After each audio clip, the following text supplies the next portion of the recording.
Hello, I'm Tim and welcome to ReTv.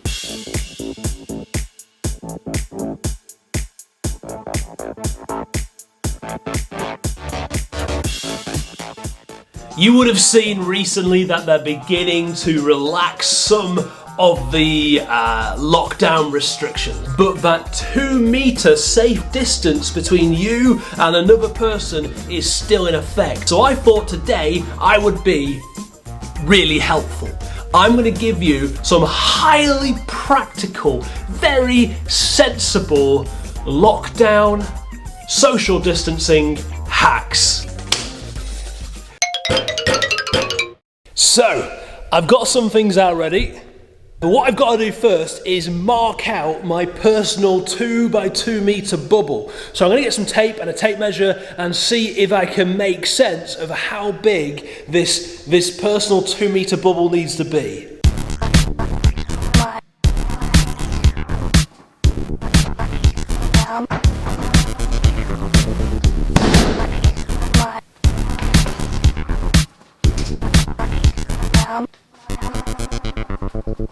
So, I've set up my social distance ring. Right now, I'm in a 2-meter radius circle. I've got some people that I need to socially distance from. This is Dave.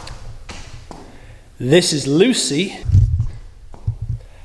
And this is Terence. Terence is very unhappy. The job now is to see if I can keep Dave, Lucy, and Terence out of my social distance circle.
Get out of my way!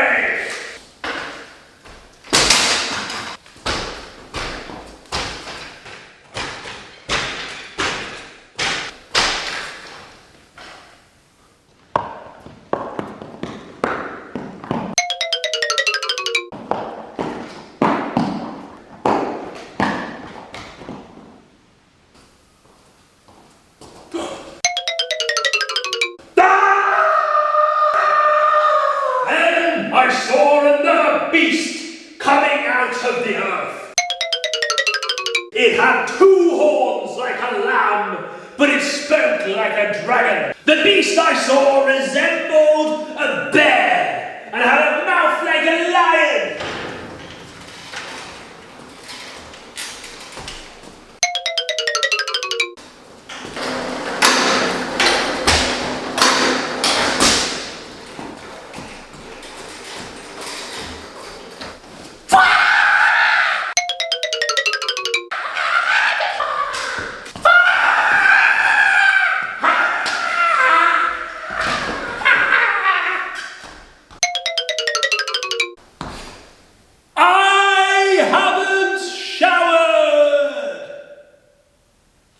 Those are my social distance hacks. Let me know what you've come up with. For the last few weeks, we've been looking at reasons why I personally am a Christian, why I believe in God. We've looked at maths, we've looked at Bill and Ben in the box. Last week we looked at Jesus' huge influence. This week I'm going to talk to you very simply about the resurrection. The resurrection is a story that Jesus was killed on a cross, he died, but then rose again from the dead. He didn't stay dead, he was resurrected. He came to life again. Now, there's a lot of reasons why you wouldn't believe in that. I'm not used to walking through a graveyard and seeing people pop up. We don't call them resurrected, we call them zombies.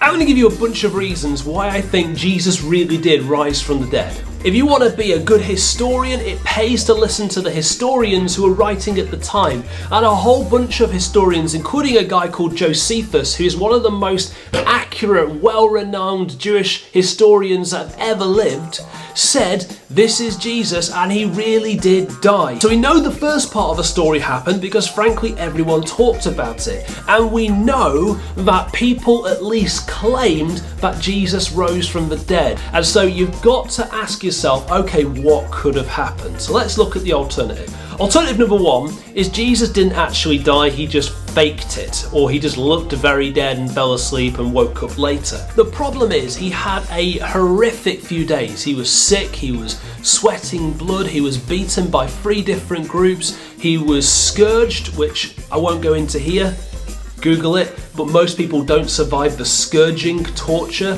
He was nailed to a cross, he was left there for hours. Then an expert in death, a centurion, the closest thing you're going to get to an expert in death, someone who's seen lots of it, came, stabbed him in the side, blood and water came out, which is a sign that he was really dead. He was then taken down, locked in a stone tomb for 3 days. There's just no way he wasn't dead. Even if only half of that was true, Jesus, there's no way he didn't die. Number 2, maybe the disciples nicked the body. So the disciples couldn't bear to deal with his death and they stole the body and they told people he was alive.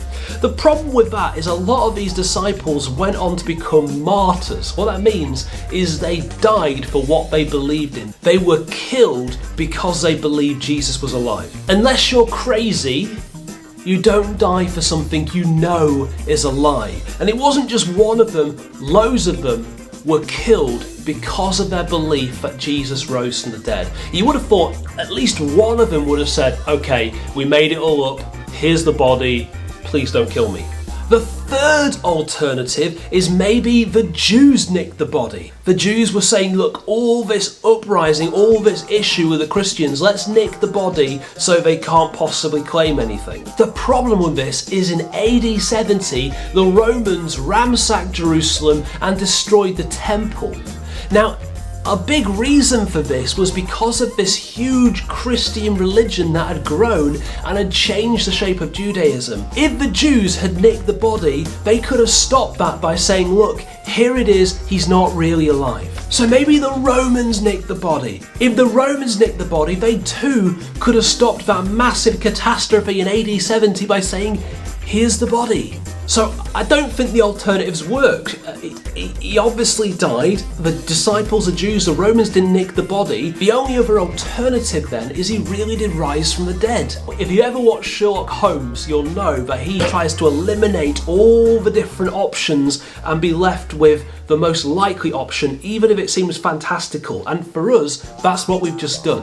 We've eliminated all the obvious options, and there's people who have written about this who did it far better than I did, which means we're left with one option, which is Jesus probably did rise from the dead. But we can add to that, because there are loads of eyewitness accounts that Jesus rose from the dead. And at one point, 500 people claimed to see him all at the same time.